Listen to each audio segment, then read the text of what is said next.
Assalamualaikum warahmatullahi wabarakatuh. Saya Musliar Kasim dari segenap Sivitas Akademika Universitas Baitur Rahmah.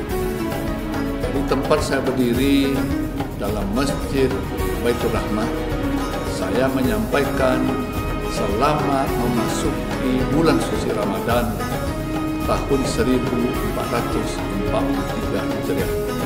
Mari kita laksanakan puasa dengan sebaik-baiknya, termasuk amalan-amalan yang mengiringinya.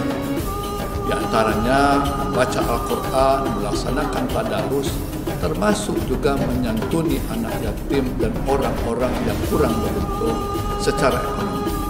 Mudah-mudahan dengan kepedulian kita kepada mereka, mereka merasakan nikmatnya menjadi seorang Muslim yang baik. Mudah-mudahan setelah melaksanakan puasa 1 bulan penuh, keimanan kita bertambah, keislaman kita semakin kokoh, sehingga bisa kita implementasikan kegiatan yang sudah kita laksanakan pada bulan Ramadan dalam kehidupan kita sehari-hari. Selamat berbuka setelah beduk berbunyi pada setiap hari. Demikian saja. Billahi taufiq wal hidayah. Assalamualaikum warahmatullahi wabarakatuh. Assalamualaikum warahmatullahi wabarakatuh. Alhamdulillahi rabbil alamin. Assalatu wassalamu ala asrafil anbiya'i wal mursalin wa ala alihi wa ashabihi ajmain. Para pemirsa yang dimuliakan Allah, segala puji bagi Allah atas segala karunia-Nya. Salawat dan salam untuk Nabi kita Muhammad sallallahu alaihi wasallam. Kali ini kita akan berbicara tentang hikmah zakat. Zakat adalah kewajiban kita, ya, setiap yang mengaku dirinya Muslim. Karena Islam itu dibangun atas syahadat, salat, puasa, zakat, haji. Walaupun zakat ada syarat mampu. Apa itu zakat? Zakat itu memberikan harta tertentu. Jadi hartanya tertentu dalam jumlah tertentu kepada orang tertentu. Jadi orangnya ditentukan, ada 8 penerimanya, hartanya ditentukan, ya, dan jumlahnya ditentukan, disebut nisab. Nah, zakat ini ada 2, ada zakat mal, zakat harta, ada zakat fitrah, zakat jiwa. Zakat mal itu hartanya tertentu, ya, misalnya hasil pertanian, ya, hasil pertanian pun tidak semua hasil pertanian, ya, hanya al-qut namanya, makanan pokok, ya, ada gandum, ada korma, ada beras kalau kitanya, atau apapun yang menjadi makan pokok di masyarakat itu. Jadi kalau kita menanam misalnya nanam kacang, tidak kena zakat karena kacang bukan kebutuhan pokok, bukan makanan pokok kita. Kalau kita menanam cabai misalnya, berarti cabai tidak kena zakat, ya, karena bukan, ya, makanan pokok. Jadi ini hartanya tertentu, tidak semua hasil pertanian dizakatkan, ya, yang makanan pokok saja. Ada hewan ternak tidak semua hewan ternak pula, tertentu pula. Ya, ada unta, ada sapi, ada kambing. Jadi kalau berternak ayam, ya enggak, karena enggak ada contoh. Enggak ada masuk kategori. Atau ternak ikan misalnya, ya, enggak kena zakat. Karena ikan enggak masuk yang dizakatkan, karena hartanya tertentu. Ada emas, ada perak, ya, ada harta perniagaan, ya, dan sebagainya. Itu disebut dengan, ya, zakat mal, dan ada nisabnya. Ada takaran minimal yang wajib zakat. Ya, kalau harta pertanian, hasil pertanian itu, ya, kalau dia satu nisabnya itu, ya, kalau diukur kitab beras, itu, ya, 1000 gantang, ya, atau 100 kaleng padi zaman dulu, ya, 1 belek namanya. Ada ukurannya, ya. Emas perak ukurannya, ya, 85 gram, ya, itu 1 nisab. Kalau sudah sampai segitu, emasnya disimpan, wajib zakat. Tapi yang wajib zakat pun yang disimpan ya. Nanti kalau kita baca di surat apa? Di surat At-Taubah 34 35, allazina yaknizuna zahaba wal fiddah wala yunfikunaha fi sabilillah. Jadi yang diwajibkan zakat itu emas yang disimpan. Kalau emas yang dipakai jadi hiasan enggak. Jadi ibu-ibu kalau enggak mau berzakat ya pakailah emas semua. Sampai kuning badannya itu. Ya enggak kena zakat ya enggak. Karena jadi hiasan dipakai. Ya, tapi yang jadi simpanan itu wajib zakat. Investasi namanya. Kalau para hadirin misalnya beli tanah, lalu tanah itu diolah, ditanam, enggak wajib zakat itu. Kecuali hasilnya nanti kalau tanaman itu makanan pokok, hasilnya wajib. Tapi kalau beli tanahnya dianggurkan jadikan simpanan, kena zakat tiap tahun itu. Ya hitung nilai tanah itu. Ya, berapa nilai tanah itu tiap tahun 2,5%. Kalau nilainya sampai 85 gram emas, kan itu jadi investasi. Yaknizun namanya, jadi simpanan. Semua yang jadi simpanan itu wajib dikeluarkan zakatnya. Nah begitu bahasa Al-Quran. Kalau enggak, bahaya. Apa bahayanya? Itu bacalah ayat 35 surah At-Taubah itu. Ya, yauma yuhma 'alaiha fi nari jahannam. Ya, ketika nanti di akhirat harta yang dia simpan-simpan itu jadi besi semua. Setelah jadi besi dibakar dalam api jahanam.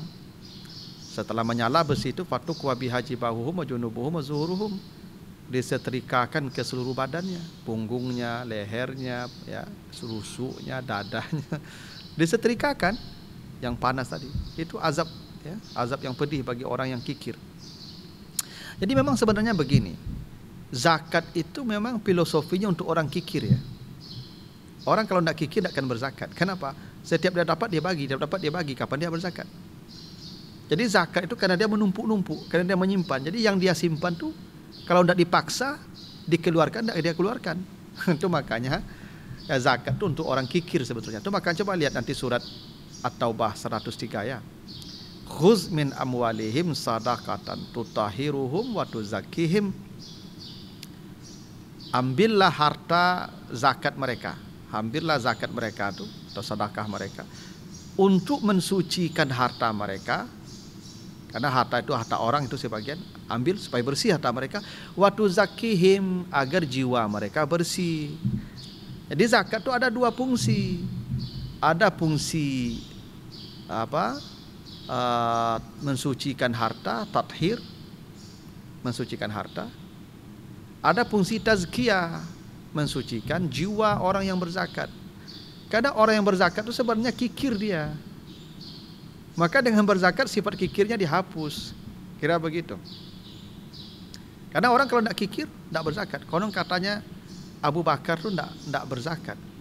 Kenapa? Karena Abu Bakar setiap singgah harta langsung dia bagi. Datang harta langsung dia bagi. Kapan dia mau berzakat? Makanya yang wajib zakat yaknizun, allazina yaknizuna zahaba wal fiddah, yang menimbun-nimbun, yang menumpuk-numpuk, yang menyimpan-nyimpan, maka kena zakatlah dia. Begitu aturannya. Makanya orang kalau berzakat, maka sifat kikirnya hilang. Ya, menghapus sifat kikir. Tuzakkihim. Nah, jadi memang itulah zakat harta namanya. Mengeluarkan harta tertentu pada orang tertentu dalam jumlah tertentu. Kalau tidak masuk kategori yang dicontohkan, yang diajarkan, itu tidak. Nah karena itulah zakat profesi sampai hari ini masih perbedaan ulama. Karena zakat profesi ini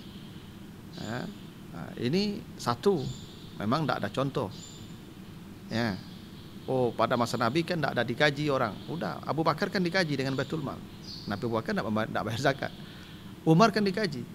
Tentara-tentara akan dikaji pada masa Umar. Tapi tidak ada yang bayar zakat. Satu. Oh tapi kan ada hadis, ada ayatnya, ya, kan? Apa? Semua hasil usahamu, maka sabtu, kau infakkan di jalan Allah. Ya tidak apa-apa. Itu kan usaha juga, ya tidak apa-apa. Cuma kiasnya jadi beda, jadi tidak jelas. Kalau dipotong 2,5% per bulan, itu kiasnya ke mana? Kalau dikiaskan ke hasil pertanian berarti 10%, karena 1/10. Ya. Bukan 2,5%, karena setiap kali panen. Kalau dikiaskan ke emas berarti 2,5% nanti di akhir tahun, bukan tiap bulan. Tapi itu perbedaan pendapat, oke lah. Ya, masing-masing punya dalil, punya argumentasi. Ya, ini berangkat dari definisi zakat tadi. Harta tertentu, jumlah tertentu, orang tertentu. Ya, yang yakin Bapak Ibu zakat profesi itu ada, bayar. Yang tak yakin zakat profesi itu ada, khawatir nanti akan berbuat sesuatu yang salah, tak usah bayar, tapi sedekah saja. Karena zakat untuk orang kikir. Nah, itu filosofinya. Untuk orang pemurah tak akan berzakat. Zakat itu 2,5%, sedekah bisa 50%. Maka dipatuk 2,5% itu karena dia kikir. Kalau orang pemurah ada 2,5%, 50% dia kasih. Ngapain 2,5% kecil itu? Gitu. Nah, jadi itulah kenapa tujuan zakat tadi tazkiyah, mensucikan jiwa. Nah, itu namanya zakat mal. Nah, yang kedua ada namanya zakat fitrah. Apa itu zakat fitrah? Zakat fitrah itu kata Nabi, ini dalam hadis dari Ibnu Abbas, hadis Abu Dawud, farada Rasulullah zakatal fitri tuhratan lis-shaimi minal lawi war rafas wa tu'matan lil masakin. Faman addaha qabla shalah fahiya zakatun maqbulah, faman addaha ba'da shalah fahiya sadaqatun minas sadaqat. Zakat fitrah itu Rasulullah mewajibkannya untuk membersihkan orang yang berpuasa dari lagha dan rafas. 1. Memberi makan kepada orang miskin. 2. Siapa yang membayarkannya sebelum salat Id, itulah zakat yang diterima. Dan siapa yang membayarkannya setelah salat Id, itu zakat, tidak zakat lagi tapi sedekah biasa, dia sudah berdosa karena tidak memenuhi kewajibannya. Inilah zakat fitrah berdasarkan hadis Abu Dawud ini. 1. Zakat fitrah itu dibayarkan itu sebenarnya untuk orang puasa. Karena zakat fitrah ini penambal kata Nabi. Kalau orangnya berpuasa, selama berpuasa dia mungkin mulutnya tidak terjaga, mungkin dia mengatakan perkataan yang sia-sia, mungkin dia pernah mencela orang, mungkin dia pernah mengatakan sesuatu yang tidak baik, yang kotor mulutnya, maka pahala puasanya jadi rusak, jadi kurang, puasanya jadi tidak utuh. Nah, mengembalikan kesempurnaan puasanya dengan zakat fitrah. Jadi ini sebenarnya zakat fitrah ini kalau kita baca sampai hadis ini, sampai batas ini penggalannya, berarti orang tidak puasa tidak perlu zakat fitrah ya. Kenapa? Ini dia penambal. Ini yang mau ditambal tidak ada. Penambalnya tidak ada. Gimana caranya itu? Mau taruh di mana penambal itu? Nah, tapi kan ada tujuan kedua. Jadi tujuan pertama mensucikan orang puasa dari lagha dan rafas. Rafas itu perbuatan-perbuatan yang dianggap ya mubah tapi tidak terpuji. Apa misalnya? Melakukan hubungan suami istri di malam Ramadan. Makanya kata Allah di Al-Baqarah 187 itu, uhilla lakum lailatas siyam ar-rafas ila nisaikum. Jadi melakukan hubungan suami istri di malam Ramadan itu halal. Cuman Allah sebut rafas. Rafas itu buruk, mengurangi pahala ibadah. Itu makanya Nabi kalau sudah masuk 10 malam terakhir, Nabi tidak pulang ke rumah kan. Nabi berdiam di masjid. Tidak temui istrinya lagi. Karena itu rafas. Nah, kalau kita melakukan hubungan di malam Ramadan itu, maka pahala ibadah kita berkurang, penambalnya zakat fitrah. Nah, itu namanya tuhratan lis-shaimi minal lawi war rafas. Nah, yang kedua, tu'matan lil masakin, memberi makan pada orang miskin. Nah, ini bedanya zakat fitrah dengan zakat mal. Kalau zakat mal ada 8 penerimanya. Ada fakir, ada miskin, ada mu'allaf, ada amil, ada gharib dan sebagainya. Tapi zakat fitrah ini jelas kata Nabi memberi makan untuk orang miskin. Walaupun yang lain, yang 8 tadi juga bisa menerima, tapi ini untuk orang miskin. Karena begini, filosofi zakat fitrah itu, kita selama puasa akan menahan haus dan lapar. Kita merasakan susahnya tidak makan kan, beratnya lah kelaparan tuh. Maka carilah orang kelaparan di ujung Ramadan, bantu dia. Itu filosofinya. Agar orang-orang miskin bergembira di hari itu. Agar tidak ada orang yang merenung di hari itu. Tidak ada orang yang sedih di hari itu, tidak punya apa-apa. Itu kenapa zakat fitrah itu diantarkan langsung ke mereka yang miskin. Apalagi zakat itu kan ya perintahnya atu zakat ya, datangi dia. Bukan dia yang mendatangi kita tuh. Maka zakat fitrah itu mendatangi, kita datangi dia. Orang yang menerima itu kita datangi dia, muliakan dia, jangan hinakan dia, jaga air mukanya dari meminta-minta kepada kita yang wajib. Nah, Jadi itu kenapa tu'matan lil masakin. Itulah kenapa saya lebih memilih pendapat zakat fitrah itu makanan, beras, bukan uang.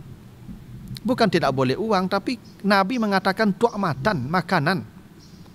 Ya. Karena ini ibadah ya, karena Nabi kan kalau kasih contoh, bagaimana Nabi bayar zakat fitrahnya? Sa'an min tamar. 1 kantong tamar, korma. Atau sa'an min sa'ir, atau 1 kantong gandum. Jadi Nabi zakat fitrahnya kalau korma ya gandum. Ada tidak uang pada masa Nabi? Ada uang pada masa Nabi, tapi Nabi tidak bayar dengan uang, dengan makanan. Nah, kalaupun dengan uang ada pendapat, misalnya Hambali membolehkan dengan uang, karena kebutuhan orang sekarang kan tidak hanya makan, ada pakaian, ada tempat tinggal, selama untuk kebutuhan pokok boleh, ya. Tapi saya lebih cenderung dengan makanan, beras, karena dalam hadis sebutkan tu'matan itu makanan, ya, makanan. Saya tidak menyalahkan yang kasih uang, tapi saya lebih memilih pendapat makanan karena berdasarkan hadis. Maka siapa yang membayarkannya sebelum salat Id, itulah zakat yang terima. Jadi zakat fitrah ini harus dibayarkan sebelum salat Id. Boleh sejak awal Ramadan, boleh. Orang bayar zakat fitrah sejak awal Ramadan itu boleh. Cuman wajibnya menjelang salat Id. Itu wajibnya, dan dua waktu yang paling afdal itu di malam takbir. Itu yang waktu yang paling afdal memberikan zakat fitrah. Dan zakat fitrah yang paling baik itu kita datangi mereka, ya. Dan siapa yang membayarkannya setelah salat Id itu sedekah. Jadi kalau ada orang membayarkan zakat fitrah setelah salat Id, dia tidak memenuhi kewajibannya, dia berdosa. Tapi tetap bayar zakat fitrah, dia sudah berdosa. Kenapa? Karena itu sedekah lagi, tidak zakat fitrah lagi namanya, karena yang zakat itu sebelum salat Id. Itu ketetapan tentang zakat fitrah. Ini bedanya dengan zakat mal. Kalau zakat mal dia ada 8 orang penerimanya. Kalau zakat fitrah itu utamakan yang miskin. Walaupun boleh saja ke yang lain, yang 8 tadi. Tapi dalam hadis sebutkan itu tu'matan lil masakin. Dan banyak lagi ketentuan-ketentuan dengan zakat fitrah ini, ya. Dan zakat fitrah ini wajib bagi siapa yang menemukan Ramadan dan Syawal. Karena itu kalau ada anak lahir di malam takbir lahirnya, wajib zakat fitrahnya itu. Tidak wajib zakat fitrahnya. Kenapa? Karena dia tidak menemukan Ramadan, dia menemukan Syawal saja. Tapi kalau anak lahir senja sebelum berbuka hari terakhir Ramadan, wajib zakat fitrah karena dia menemukan Ramadan dan Syawal. Gitu. Orang meninggal di sebelum malam takbir, dia meninggal sebelum terbenam matahari hari terakhir, dia tidak wajib zakat fitrah. Kenapa? Dia tidak menemukan Ramadan dan Syawal. Tapi kalau meninggalnya malam takbir, wajib zakat fitrah karena dia menemukan Ramadan dan Syawal. Nah, itu ketentuannya. Suami yang menikahi istrinya sebelum malam takbir, wajib membayarkan zakat fitrah istrinya karena dia menemukan, dia suami istri Ramadan dan Syawal. Tapi siapa yang menikahi perempuan di malam takbir dia menikah, tidak wajib bayarkan zakat fitrah istrinya, suami itu. Kenapa? Dia jadi istri di malam takbir saja, di bulan Syawal. Ramadan tidak jadi istri. Nah, jadi kalau ada bapak-bapak yang malas membayarkan zakat fitrah istrinya, nanti menikahnya malam takbir ya. Nah, kalau menikahnya malam takbir tidak bayar zakat fitrah, istrinya bayar sendiri itu. Ya, karena suami istri terhitung di bulan Syawal saja, tidak di Ramadan. Jadi orang yang menemukan Ramadan dan Syawal, itu yang wajib membayarkan zakat fitrah. Makanya kalau ada orang kaya mendadak, ada kaya mendadak dia, tapi kayanya di malam takbir. Misalnya begini, dia terima zakat fitrah di malam takbir, dapat 1 miliar zakat fitrah oleh dia. Selama ini dia miskin, tapi di malam takbir dia punya aset 1 miliar karena zakat fitrah terlalu banyak untuk dia. Maka dia tidak wajib bayar zakat fitrah. Kenapa? Kekayaannya diperoleh di 1 Syawal, bukan di Ramadan. Gitu. Kecuali kaya mendadaknya misalnya, gitu, sore terakhir menjelang berbuka misalnya, dia ke kamar mandi atau ke sungai, lalu itu tersipaknya emas sebesar sebesar lutut. Kaya mendadak dia tuh wajib zakat fitrah tuh karena di Ramadan dia kayanya itu. Tapi kalau ada orang miskin mendadak, miskin mendadak setelah malam takbir miskinnya, wajib zakat fitrah walaupun dia miskin. Kenapa? Karena dia kaya di Ramadan dan di Syawal. Tapi kalau miskinnya menjelang malam takbir di Ramadan, tidak wajib zakat fitrah ya. Begitu juga istri yang durhaka pada suami, maka suaminya tidak wajib bayar zakat fitrah, bayar sendiri. Ibu-ibu yang durhaka bayar zakat sendirinya, zakatnya sendiri itu. Suami tidak wajib bayarkan zakat fitrah istri yang durhaka. Ya. Makanya ibu-ibu yang melawan, yang mendurhaka, bapak-bapak jangan bayarkan zakat fitrahnya, suruh bayar sendiri itu. Ya toh. Jadi kalau dia bertanya, Pak, zakat fitrah saya gimana, Pak? Bayar sendiri. Gitu tuh kalau istri durhaka. Maka ibu-ibu jangan durhaka selama Ramadan nih, tenang-tenang aja dulu sampai zakat fitrahnya dibayarkan. Begitu Bapak Ibu ya. Mudah-mudahan ada manfaatnya para hadirin. Ya, mohon maaf jika ada yang kurang berkenan. Wassalamualaikum warahmatullahi wabarakatuh. Penerimaan mahasiswa baru Universitas Baitur Rahmah, S1 dan Profesi Dokter Umum, S1 dan Profesi Dokter Gigi, S1 Manajemen dan Kewirausahaan, S1 Kesehatan Masyarakat, D3 Kebidanan, D3 Radiologi, D4 Keperawatan Anestesiologi, S1 Administrasi Rumah Sakit, S1 Farmasi Klinis, dan D3 Akademi Keperawatan Baitur Rahmah. Untuk pendaftaran silakan kunjungi website pmb.unbrah.ac.id. Taufik Hidayah. Assalamualaikum warahmatullahi wabarakatuh.